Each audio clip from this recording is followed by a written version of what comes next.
president now facing impeachment. The first public testimony in the impeachment showdown just moments away. Two key witnesses take center stage on live television. What will they say about President Trump and attempts to pressure Ukraine into digging up dirt on his political rivals?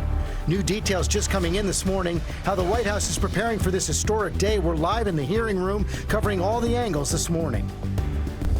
Deadly deep freeze, snow, ice, and record cold.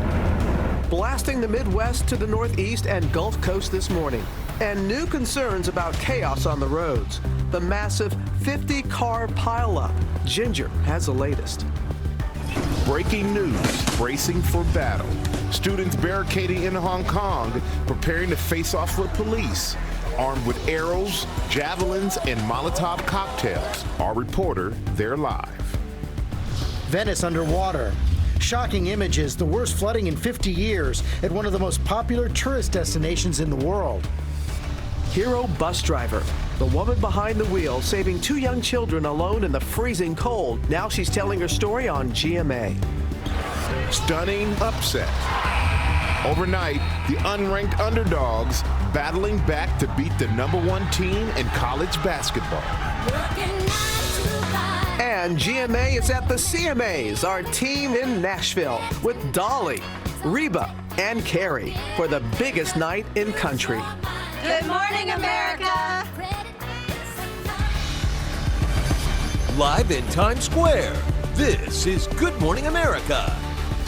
Quite a trifecta we saw just then. Good morning, America. Big night in Nashville, but this morning all eyes are on Capitol Hill, where the impeachment hearings are about to begin. Take a live look. That is the committee room where these historic hearings will take place. Two key witnesses will testify this morning.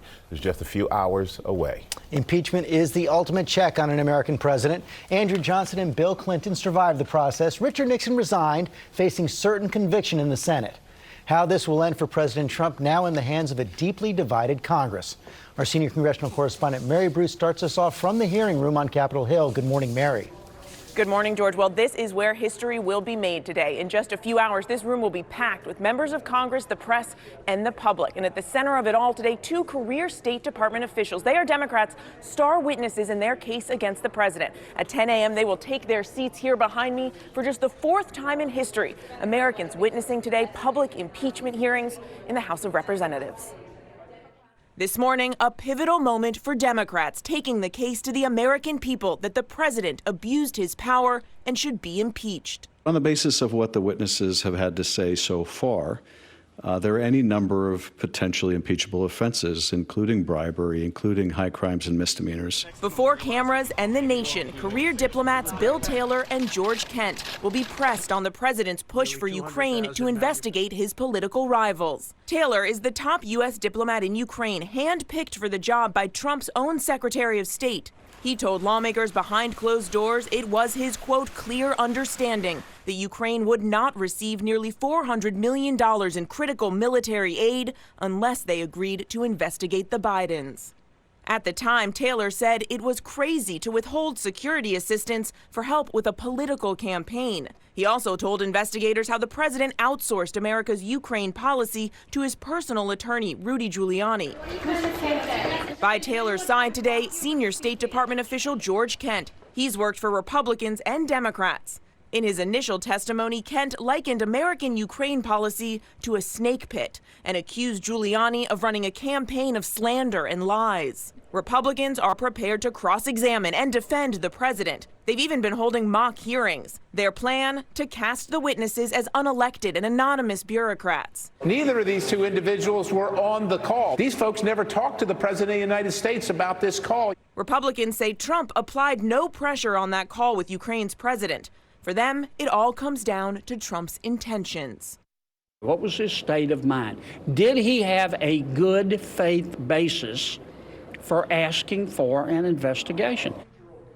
Now, the top Republican and Democrat on this committee will each initially have 45 minutes to question the witnesses. That gives each party a pretty big chunk of time to lay out their case. After that, each member of the committee will then have 5 minutes for questions. But, George, we are told this entire hearing could last up to 6 hours. Yeah, it could be a long day. And, Mary, we now have a pretty clear sense of where the Democrats want to go with this entire hearing schedule.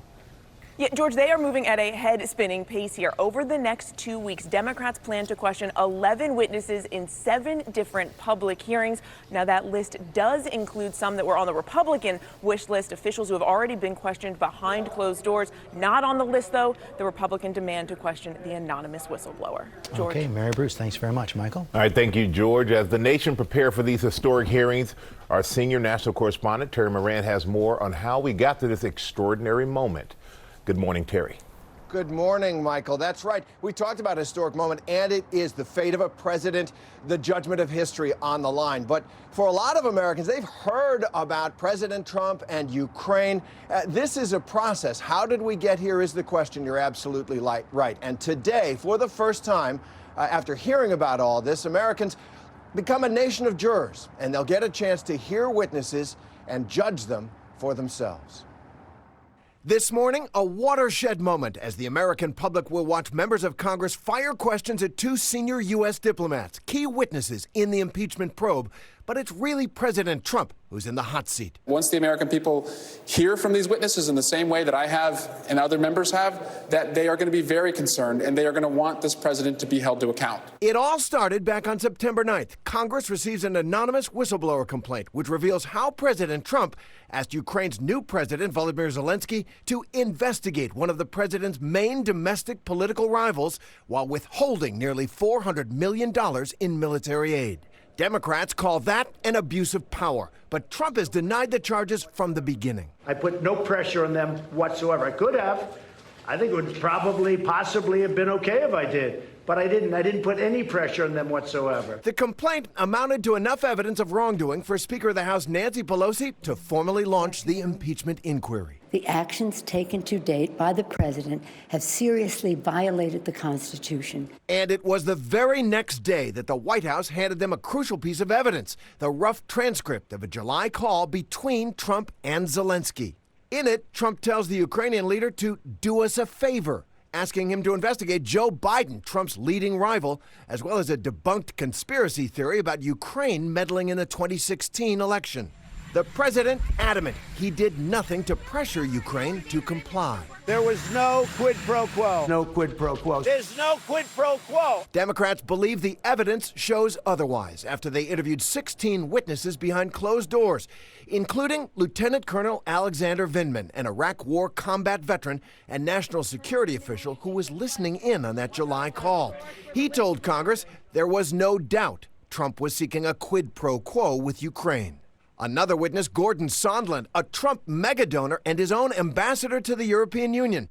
In a stunning reversal, Sondland revised his original testimony and admitted he told a Ukrainian official they would likely not receive the military aid until the country announced it would carry out the investigations Trump was demanding. So impeachment is a hybrid process. It's a search for evidence, but it's also a political process. While members of the House and ultimately senators will be judging here, they'll be looking to the American people to see what they decide. Robin? All right, Terry, thank you so much. We're also learning new details this morning about how the White House is preparing for this critical moment for the president, setting up a rapid response team. Our chief White House correspondent, Jonathan Karl, has the latest for us. Good morning, John.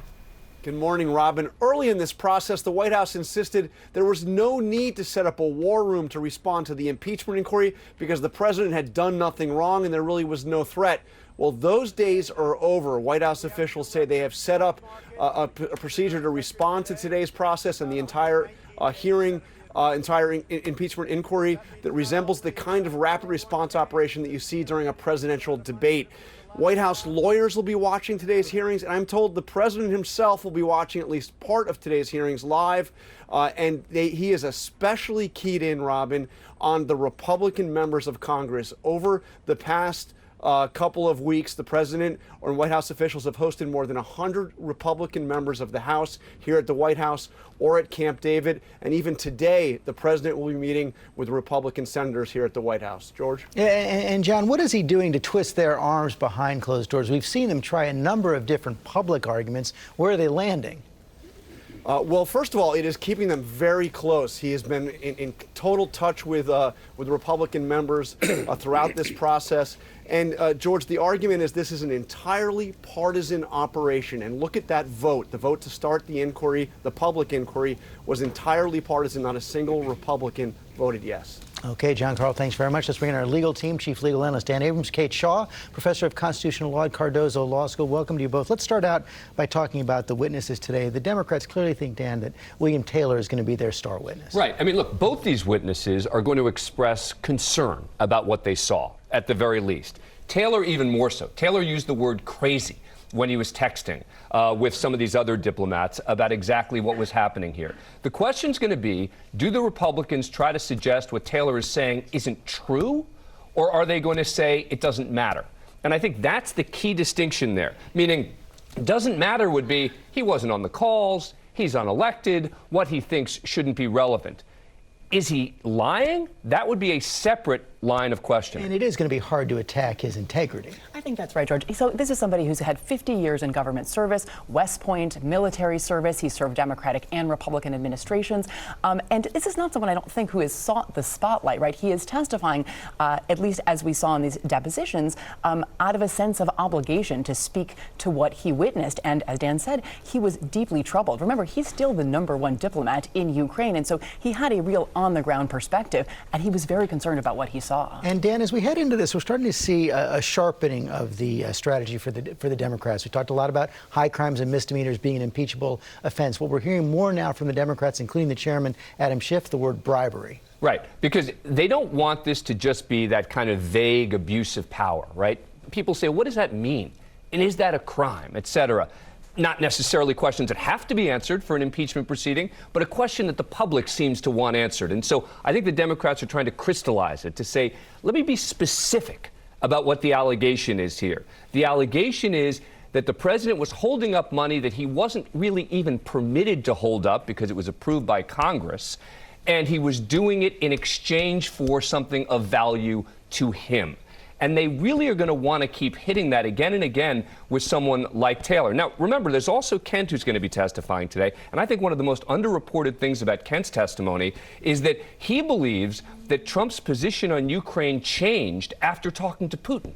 He testified that he talked to Putin and the Prime Minister of Hungary, and after those conversations, that Trump's position towards Ukraine became much more aggressive. And the question, Kate, is how will the Republicans choose to defend against all this? We just heard John Carl say that it looks like the White House is just going to call this an entirely partisan process. Any other good defenses available to them? So they could focus on the procedure. They could say that the president hasn't been given sufficient opportunity to respond, that the Republican witnesses aren't being called, at least all the witnesses that they would like. The president himself was withholding witnesses as well. Sure, right. So that's, I think, one of the holes in that argument, right? They could say, look, this military aid that's at the heart of this was ultimately released, and so kind of no harm, no foul. But I'm not sure that's a very strong argument either. If this plot was thwarted, the plot is the problem, right? And so the ultimate release of the aid, I'm not sure it provides a complete defense. I think they're still searching for a unified And they'll say strategy. these two guys never talked to the president.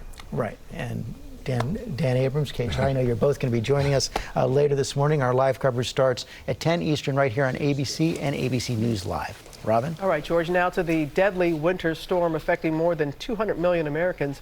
Many are waking up to record cold and dangerous conditions on the road. Gio Benitez is in Boston, where they're feeling that deep freeze for sure. Good morning, Gio.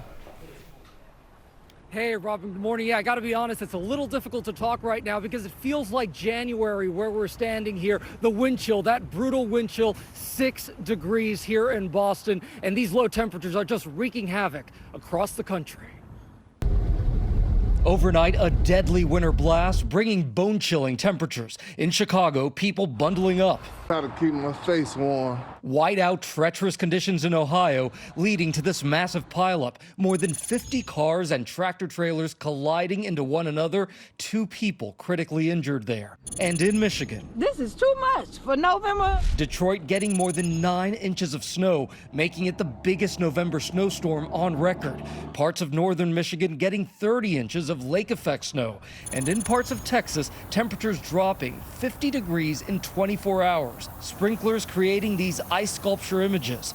A record daily snowfall is now broken in Buffalo, New York, after they got 11 inches of snow. In Worcester, Massachusetts, this massive fire breaking out. Firefighters battling this 4-alarm blaze in temperatures with a wind chill below zero. There's fire on the second floor, people still inside, a baby on the third floor. The firefighters struggling to turn on their hose because of those freezing temperatures. In Indianapolis, temperatures plummeting to just 8 degrees, the coldest temperature on record this early in the season. Parents bundling up their kids as they send them off to school. So I want to go ahead and show you how cold it is. I'm going to spray some water here on this car. Again, those wind chills, that's the biggest issue here. 6 degrees here in Boston, but in other areas we're seeing it below zero. This is what firefighters have to battle. Take a look at this. It just freezes pretty instantly.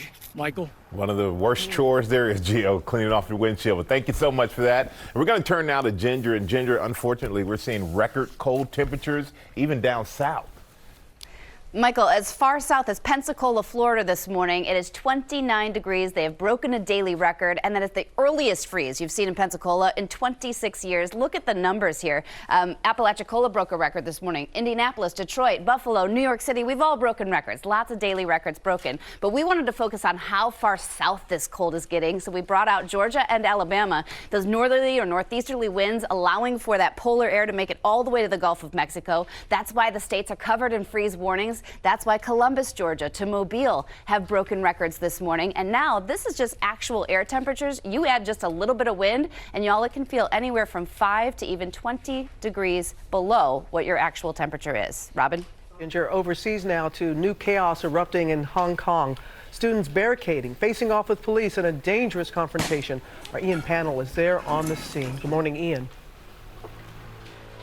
Yeah, Robin, that's right. Things going from bad to worse. We're at one of the barricades at one of the main colleges. The scenes are being repeated. They're hunkered down, ready for a police assault, and they're arming themselves, ready for this. Just have a look at this. You've got a whole bag full of Molotov cocktails, homemade gasoline bombs. We've seen people practicing with bows and arrows, reports even of javelins.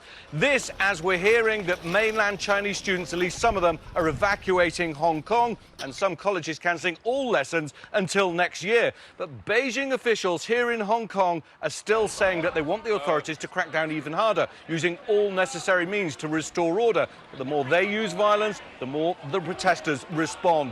One final bit, a legislator today telling me that this isn't going to end until their 5 key demands are met. Robin? Ongoing. All right, Ian, thank you. Also overseas, historic flooding in Venice this morning. Take a look at this. The city, one of the most popular tourist destinations in the world, underwater. The worst flooding there in more than 50 years, swamping streets, stores. The mayor is blaming climate change and calling for offshore barriers to quickly be completed. Mike? That's a shame. And now we're going to turn to an upset for the ages in college basketball last night. The powerhouse top-ranked Kentucky stunned by unranked Evansville at home. Their coach, Walter McCarty, who went to Kentucky and won a national championship for them in 1996, he was celebrating like he had just won another. You cannot blame him for that. It was Evansville's first ever win over a #1 team, and the celebrations didn't stop on the court. They went to the locker room as well and back to campus in Evansville, Indiana. Boy, yes. They came into that game as a 25-point underdog. This is why you play the game. You just never know. Never know. You should keep on celebrating. We're following a lot of other stories this morning, including a new warning about vaping after a 16-year-old had to get a double lung transplant. Oh, my goodness. And the hero bus driver who spotted these 2 children walking alone in the cold, the moment she says, well, she saved them. But first, let's go back to Ginger. For all the season's greeters, for all the Thanksgivers, for the gingerbread architects and the midnight snackers, for all the families, big, small, chosen and frozen. Whatever you give, however you gather, we're thinking of you. Sub-freezing temperatures this morning. You want to dress in 2-3 layers. Your warmest gear today. 20s this morning, 33 degrees by 10 o'clock. Finally getting above freezing with sunshine. Still going to feel cold. That high of 38 degrees. Wind chills in the lower to mid 30s. And it's looking dry for the remainder of the work week, but our next weather maker will brush by this weekend, producing a few clouds. And you can see with the average high of 59, we really stay still below average through the weekend and early part of next week. This is Ava. These are Ava's shoulders. They square off, hold firm,